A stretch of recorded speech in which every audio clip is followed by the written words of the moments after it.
மூன்றாம் அதிபதி 6ஆம் இடத்துல இருந்தால் என்ன மாதிரியான பலன்கள் கொடுக்கும் அப்படின்னு பார்த்தீங்கன்னா, 6ஆம் இடம் அப்படிங்கிறது பொதுவாகவே கடன், சத்துரு, ரோகத்தை பற்றி மட்டுமே பார்க்கக்கூடாது. அது வெற்றி ஸ்தானம் அப்படிங்கிற ஒரு பேரும் உண்டு.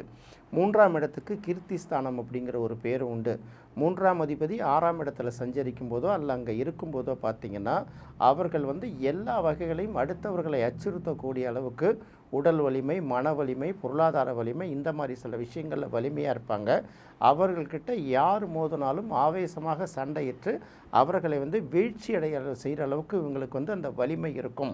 அதனால் பார்த்திங்கன்னா, இந்த 3ஆம் அதிபதி 6ஆம் இடத்துல இருந்தாலே அவர்கள்ட்ட மற்றவங்க அவர்களை எதிர்த்து பேசுவதற்கும் அவர்களோடு மோதுவதற்குமே பயப்படுவாங்க அப்படின்லாம் சொல்லப்பட்டிருக்கு பழைய நூல்களில். பார்த்திங்கன்னா, அதாவது எதிரிகளை வெற்றி கொள்வது மட்டுமல்ல, திரும்ப அவன் வலிமை இல்லாத அளவுக்கு அவனை நிர்மூலமாக்குறது வகையிலும் கெட்டிக்காரங்க அப்படிம்பாங்க.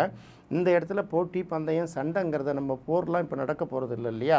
அதனால் இந்த மாதிரி எதிரி, கடன், நோய்கள் இந்த மாதிரி விஷயங்கள் மீண்டும் மீண்டும் தலையெடுக்காத அளவுக்கு அதில் வெற்றி கொள்ளுவாங்க அப்படிங்கிறத நம்ம இந்த இடத்துல பார்த்துக்கிட்டா போதுமானது.